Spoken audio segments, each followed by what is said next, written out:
Hey, it's Kurt at the Top Corner Hockey Studios, Top Corner Hockey on Facebook, Top Corner Kurt on Instagram.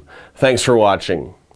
I want to take a couple of minutes here to remember and recognize Milt Schmidt, one of the greatest hockey players of all time, a playmaker extraordinaire, and perhaps the greatest center iceman in Boston Bruins history.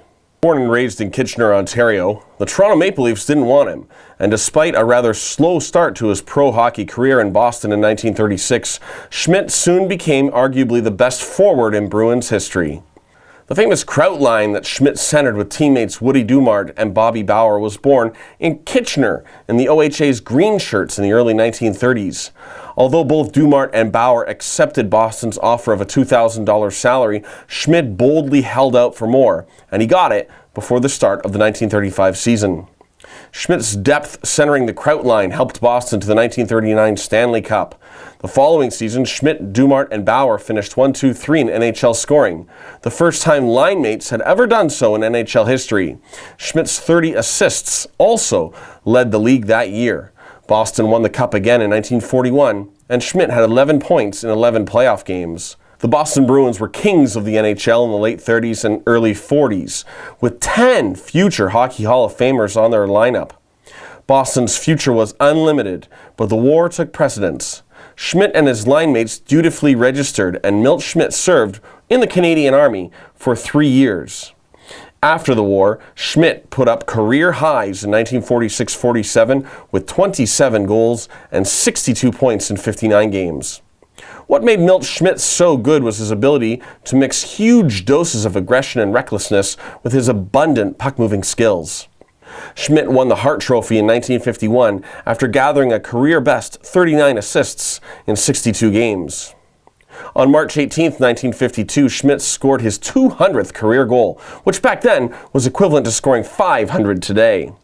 To display his talent and versatility, Schmidt even played defense for the last few years of his career, which ended after 17 seasons in 1955.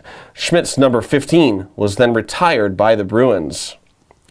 After playing, Milt Schmidt coached the Boston Bruins from 1955 to 1966, but the Bruins were in the dark ages and only had 4 playoff appearances during that period. The bright spot for Schmidt arrived, though, in 1961 when he was elected to the Hockey Hall of Fame. After coaching, Schmidt took over the Bruins as GM, and a couple of magical things happened. Boston signed the greatest hockey player ever to live, Bobby Orr, during Schmidt's first year on the job. Then on May 15, 1967, Milt Schmidt pulled off one of the biggest trades in hockey history, trading Pitt Martin, Gilles Marat, and minor league goalie Jack Norris to Chicago for Ken Hodge, Freddie Stanfield, and Phil Esposito. Schmidt's move helped Boston to win 2 cups in 1970 and again in 1972. Milt Schmidt is the only man ever to play for, coach, and GM an NHL club. In 1974, Schmidt took over the job to manage the expansion Washington Capitals, and unfortunately, Washington set an NHL record for the lowest winning percentage in NHL history and many other embarrassing marks of futility. Schmidt even went behind the Caps bench for spots over the 2 seasons he was in DC, but Washington was still very, very bad. Schmidt retired from hockey in 1976 after more than 40 years with the NHL. In 2011, the Hockey News called Milt Schmidt the 11th best center in NHL history.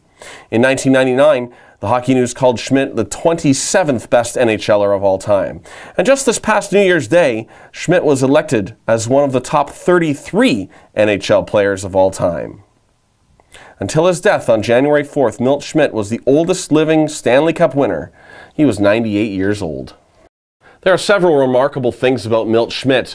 Obviously, being the only person to ever play for, coach, and GM an NHL club is outstanding. But I think what holds up more is that even though he played such a long time ago, his best years were in the 40s and 50s, is that he still is regarded as one of the best NHLers today. It's very difficult to compare players from that long ago to players today. A lot of people today will say that players back then just couldn't play today's game. It's too big and too fast.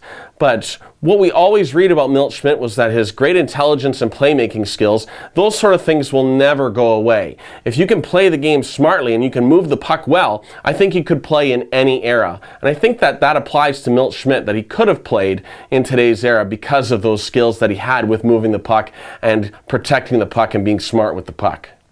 Where would you say Milt Schmidt is in the best hockey players of all time? Maybe just Bruins history. Certainly, he would rank high on either of those lists. Please continue to like and subscribe. I'm Kurt. This is Top Corner Hockey. Thanks for watching. See you next time.